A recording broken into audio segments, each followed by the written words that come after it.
the commonality between stars, I guess that's probably what you're saying. Because if they don't become stars, the common thread is that we didn't make it. Which, believe it or not, is what's going to happen to most of us. We don't make it. The fact that I've had so many hit records means that I've had a whole bunch of flops, because that's the norm. You got to do this because you love it, and that's just the reality.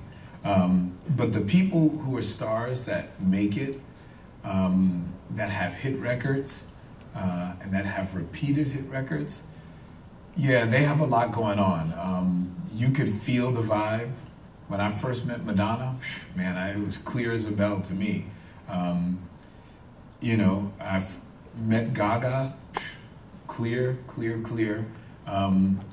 Daft Punk, I remember the first night I met them was like 20 years ago at a listening party. And I knew that they had something interesting. Well, it sounded a lot like Chic, but I knew they had something interesting going on. But it was really cool.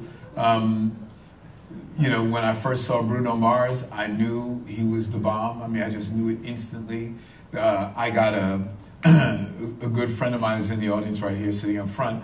He was around me when I got the first demo from, oh God, what's the brother? He's bad. Monster.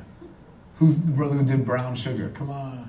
D'Angelo. When I first got a cassette from D, sent it over to my apartment, and I listened to it for like 2 days, and I called him up and said, put this out.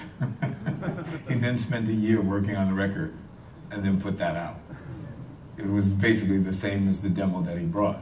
So some people just have that magical thing, and you can feel the vibe right away. Others, you can actually work on it and develop that magical thing. But some people, they just have that stardust sprinkled on them, and you could feel it. And if they don't make it this record, they're going to make it the next record. If they don't make it the next record, they're going to make it the next record. But hopefully, if they have that inner love and the acceptance of failure, they're going to be able to continue to do this the rest of their lives.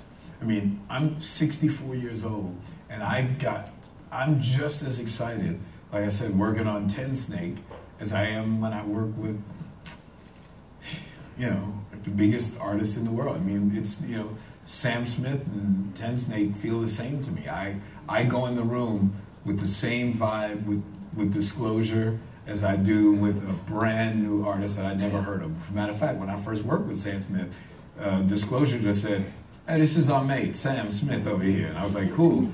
It was then I found out that he's the dude who sang Latch. But at first it was just Sam Smith sitting over on the couch. But at that moment that he was their friend, I embraced him and said, hey, let's write this song together.